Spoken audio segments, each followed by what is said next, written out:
Hi everyone, my name is Nora from Pixie Art Studio. Welcome to my channel. Today I want to show you how to use gouache on black paper. Here is a painting that I want to do today, which is a painting of gouache on black paper. In my last class on Cinco de Mayo, which was about utilizing markers, I promised you a class on gouache. So here it is. And I put this together for you to be able to see how you can use different techniques to paint gouache on black paper, which is very specific because it's a little more challenging to paint on black paper. Now this class on painting is going to be lots of fun, and I'm going to show you how to use the paints and to paint this beautiful bowl, this beautiful china bowl, and you can follow along and learn some new techniques. So come along, grab your paintbrushes and gouache paints, and let's get going.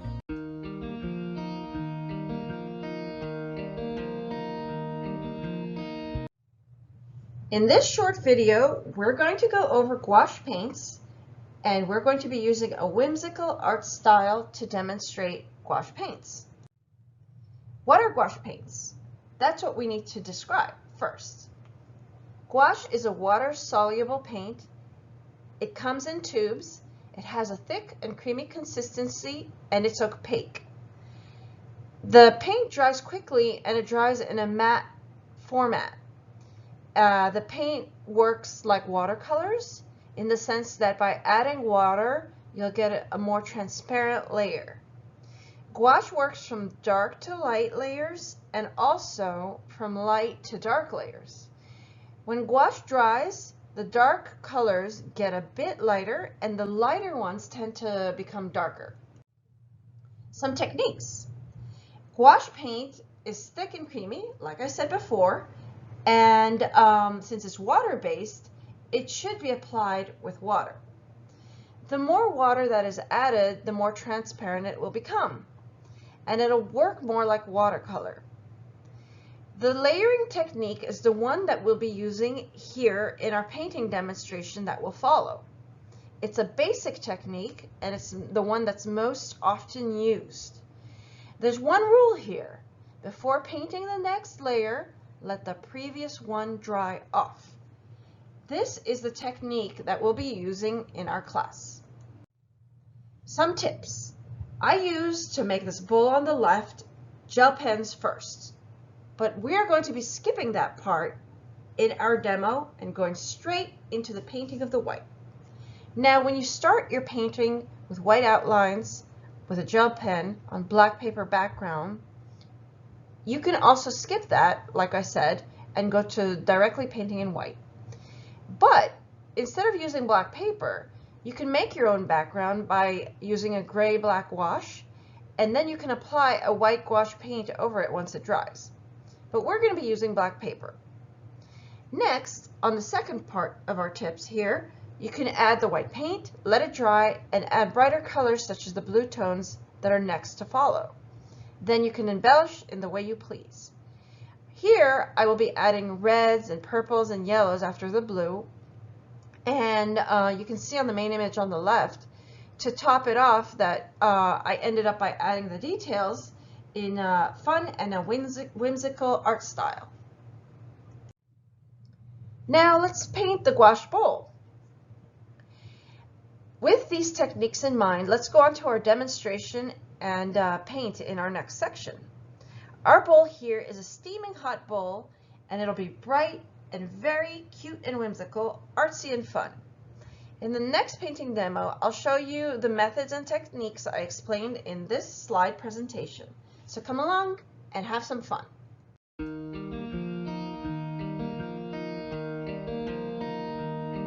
Hi everyone, so this is the supplies that we will need for today's class on gouache paints and painting on black.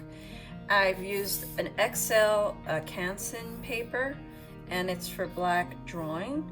As you can see here, we have the painting that we will be making today, and I've swatched the colors that we will be using. So the first one is a white, and then the second one is a blue. This one's cerulean blue. That was titanium white, and here we have a purple, a violet, and then a yellow, and then it's a lemon yellow, and then vermilion, which is kind of an orangey red, then a yellow ochre, and finally we have a pale green. These are all by Artist's Loft, and as you know, we're painting in gouache today, which is a type of watercolor paint. And if you saw the section previous to this one, I describe what gouache is and how to use it in the techniques. Now I've made my palette here with the colors I just described. Because these tend to dry rather fast, I'm going to work right now on the demonstration so that we can make this actual painting here, which is a bowl with some details, and it's hot, so it's steaming. So I'm gonna do first the demonstration on the laying out your whites, so that the colors, especially on black paper, you want to lay out your white outlines first, so that the next colors that you layer on top, which will be the different colors from our color palette here, will tend to come out more brightly because it's black paper. You will need some brushes, and I think that if you use smaller brushes, it's better, like a 2, or these 2 are 2s, number 2, and then maybe a 6 is the biggest I'd go for, which this one's a type of round brush. So you're gonna need some paper towel, and I don't know if you can see it, some water as well, and it's better to use cold water. And then we're gonna go about this right now. So here we go.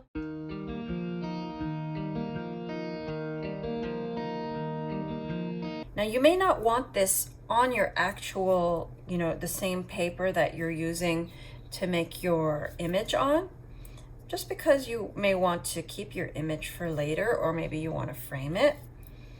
And this way, I do this on this paper so that you can see the colors come out more brightly when you lay down a white base first. So we're using 7 colors here. So we're gonna make 7 little squares. And then we're gonna let this dry. Now, in between each layer that you make, you wanna let it dry, because it will not take so well, the paints will not take so well if you don't let your first layer, your previous layer, dry first. Here you can see that the 4 squares that I have are relatively dry, so I'm going to take a different brush than the one I'm going to use to paint my bowl in and make designs on it. And I'm going to start off with the blue, the cerulean blue. If you apply it when it's actually completely dry, it lets the second layer that you put on top of the first layer come out more crisp and bright. The next one I'm going to use is the purple violet color, and I'm going to put a little bit of purple on there. I'm gonna need a little more than what I put on, because it's not coming out. Again, it needs to be more dry. We can see that it's a little more of a light, it becomes a little more of a light purple. Next, we're gonna swatch. This is called swatching, when you test out your colors. I'm going to add some yellow on this swatch, and now I can see the type of yellow I'm going to be using. This is the vermilion that I'm going to apply now to the next swatch. And this is a beige, like an ochre color. This is a pale green. And there you go. These are some of the swatches of the colors we're going to be using. Now we're going to begin painting the outline for our bowl. So this will be the base of the bowl, and I'm going to do another line there.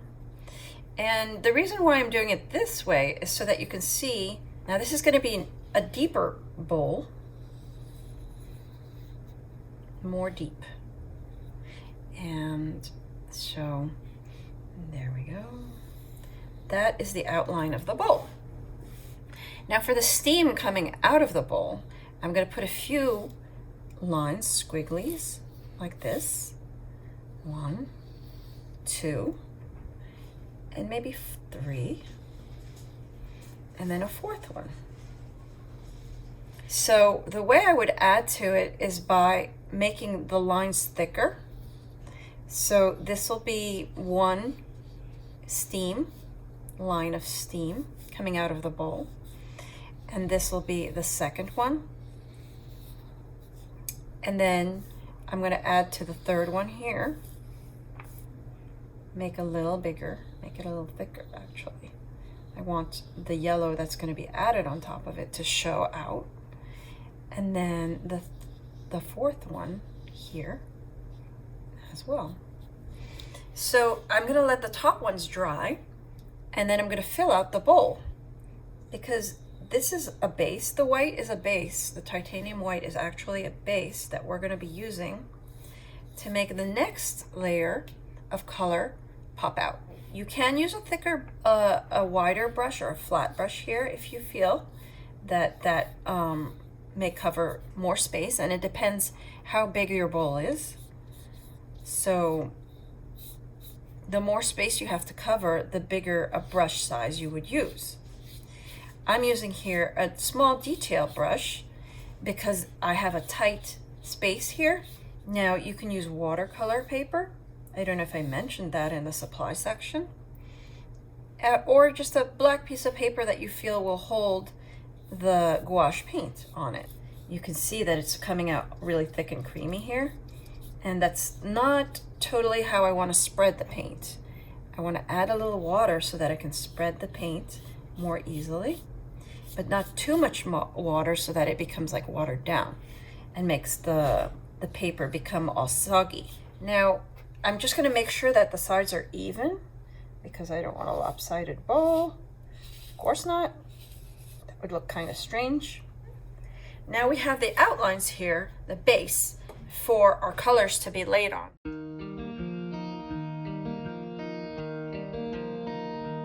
So I'm back, and I wanted to show you all something. I made a mistake. I added purple to the interior here of the bowl, but I actually wanted to add blue because that's going to be the interior color of the bowl. So what I can do to fix a mistake like this is I'll go and take some white paint once this layer here that I added is dry, and I'm going to put some white over it. That way I can add a different color to it when the white is dry. So that's how you fix a mistake with gouache paints, and it's very simple and it's easy to work with. So I'm going to let this layer dry, and then I'm going to put another layer of white to fix the mistake I made once and for all. And it's a good tip on how to fix a mistake that you make in colors, in using your colors on your painting, especially on black paper. Now we're going to let this dry just a little bit here, and we're going to move on to something different. And what I'm going to do is I'm going to take some blue here, some of my blue, and I'm going to add some of my white, and I'm going to make a nice light blue color. And this light blue color, I'm going to add it and make a design on the center of the bowl. I'm going to make an outline for what? A diamond. So I'm going to add the color in here slowly to make sure that it takes on the paint that's been laid out previously. And I'm going to fix it a little bit here. And I'm going to add, I think, another diamond next to it to make another design, to make it have a nice looking design. I'm going to add another diamond here, and it's supposed to be like a wraparound diamond shape, and it wraps around the bowl, so it should look very nice. And I'm going to add another layer to this once it dries, and then I'm going to add some blue on the inside here of the bowl just to make it have that difference of color that I said I wanted. And I'm going to make sure that I don't go over the yellow ring, because otherwise if I do that and I make a mistake, then I'm going to have to use some more white and fix it, which is okay too. But we're going to try and go for the first go around here and get it right the way I want it the first time. Now I know the purple's dry, so I can actually go about placing my red, my vermilion color. So for the hearts, I'm just gonna make a heart here, and then make another one here, and then make a third one here with my paintbrush. It's easier with a smaller brush to make details, and that's why I'm trying to stick with this brush, because I know it's a little smaller. And on the inside, I'm going to add some red. And again, I'm going to go over this a couple of times once it dries, each layer, and add some more red so that it'll pop out nicely. And I think I'm going to do like what I did in the previous bowl and put some diamonds here.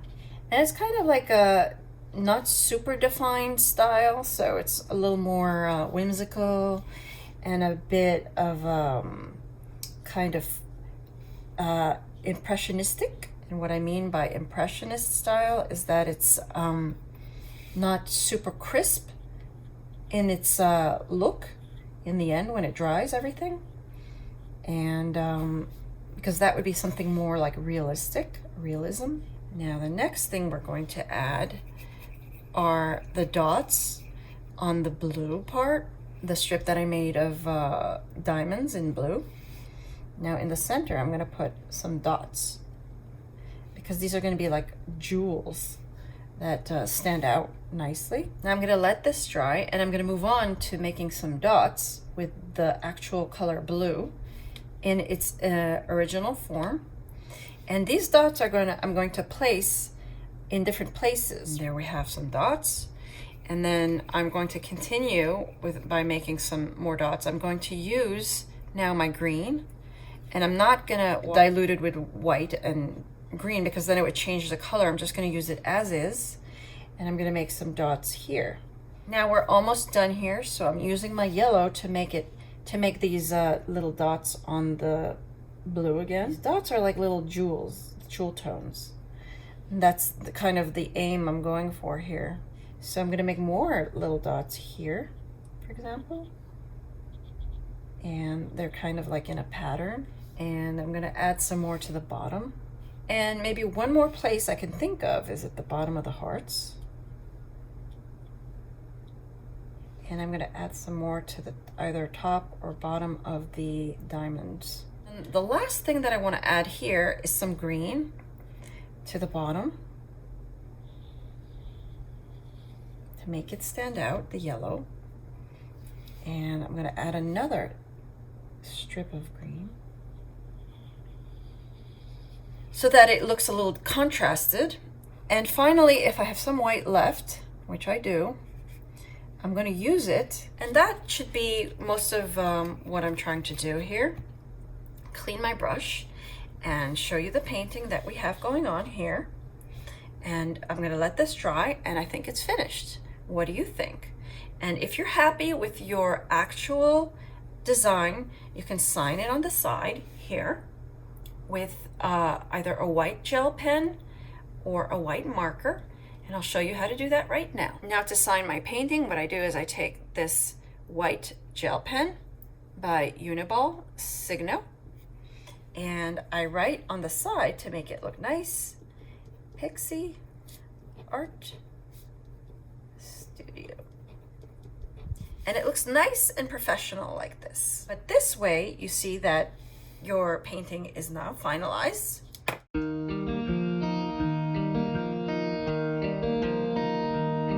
Thank you so much for following along in my class on gouache paints on black paper. And I'm really happy that you followed along and stayed throughout. So I hope you enjoyed this class, and stay tuned for more classes on kids art from Pixie Art Studio. Thank you.